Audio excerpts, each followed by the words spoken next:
Hey there! I'm going to do a brief tour of our Canvas shell because I know different faculty organize their courses in different ways, so I want to clarify how I have our class laid out. Alright, so when you enter our course in Canvas, for the first week or a few weeks of the class, you are going to see this as your home page. So you'll see a welcome message, you'll see information right here about how to get started in the class. You'll see a reminder of the due dates. These may be different for your particular summer session or semester.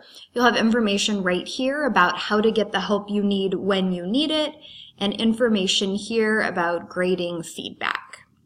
So that's kind of an overview of how the course works. I keep that up for the start of a class, and then once we kind of get into a routine, I'll usually change that home page, that landing page, to be your modules so you can get started on your assignments more quickly. So less clicks to get the work done that you need to get done. We also have the announcement section right here, and I use the announcements for a couple things. One of those things is just remind you of upcoming assignments. Another use is to give you some advice. If there's like an assignment that I realize students have had some questions about in the past, I might collect their questions and give some answers to try and clarify that for you. I also might give you some information about things going on campus or in the community that you might find valuable as well. So I would check in the announcement section every couple of days just to kind of see what's new, what's going on. So that's how I try and keep in contact with you outside of our face-to-face class meetings. You also have the syllabus right here, and so you can click to actually access our syllabus web page, our planned semester schedule, and then Canvas also it basically connects the due dates in the grade book to this section right here, which is really cool. I will tell you the assignment due dates for the current assignments for modules that are open should be correct. If they're not, send me an email.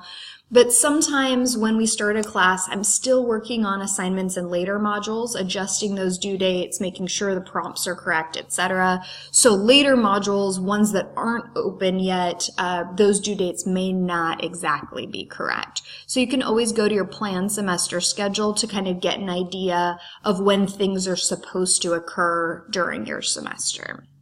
And then we've got modules, and this is where we do the work in the course. So when we go into modules, I usually organize our modules by the very, very first one at the top going down to the very bottom one. So it's this kind of chronological order. And any module that is open right now, you have access to. So to open up a module, if it's kind of minimized or closed, you just click right here. And then reverse of that, if you are done completing a module, you want all that content out of your way, just click here again, and then you can go on to the module that you're working on. So in every class, every semester or summer session, we start with the Start Here module. And so basically you're going to click on each of these links, and that is how you're going to work through the module from top to bottom. So you're going to do all of the work in this module all the way down to the bottom of the module. I know it looks like a lot, but I'm a big fan of breaking up content into really kind of small and manageable sections. I will tell you, this is true in the summer session. I haven't yet decided if it's going to be true in fall and spring too. In the summer session, I open up a week's worth of modules at a time. In the fall and spring semester, 1 week is one module, but it's a fast-paced summer session. So for summer, for the first week, I'm going to have 3 modules opened up and available for you, and you have a week to complete all 3 of them.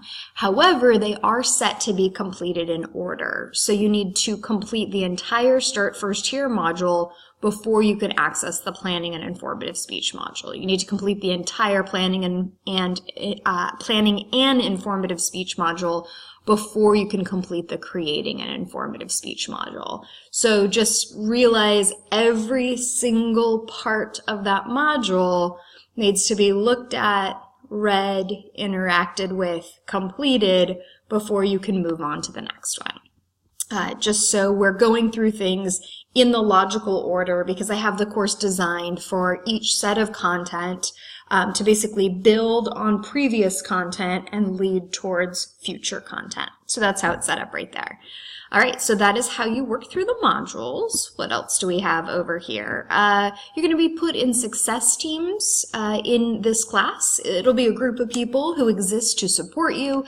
These are the people if you need to miss a class to contact, and they'll help fill you in. These are people to get advice about your speeches from, and you can connect with them by finding their names here. So you get information about them here, and then you can also use Canvas Mail to connect with them as well using the inbox feature. You can connect with me there too. And then your grades will be right here, the final section of the module. And so you can look at your scores, the points possible, and then over here there'll be a variety of different information.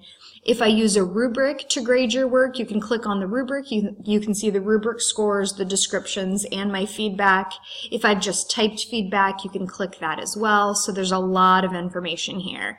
And then another cool thing you can do in your gradebook, I don't have the ability to do it, but you can, is you can do these what if grades.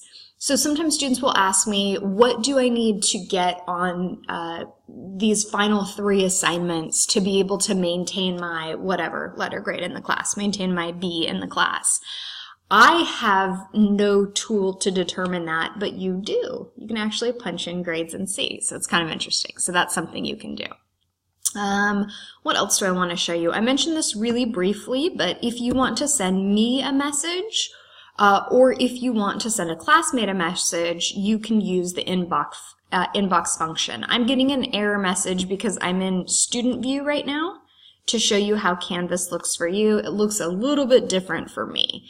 But once you go into the inbox, you can identify the course that you'd like to send a message to and then specific people in that class. One of the cool things about sending a message to me in Canvas Mail is it also sends it to my email address. So you can actually contact me 2 different ways, which is pretty cool. So you can contact me in 2 different ways so I get that email as quickly as possible. However, do check the contact information section of the syllabus and the Start Here module because I am not available 24/7, but I will work really hard to get you the information you need. All right, so that's a basic overview of our Canvas shell. If you have any questions about how to complete work in Canvas, please ask. Either send me a Canvas message or an email or ask me in class.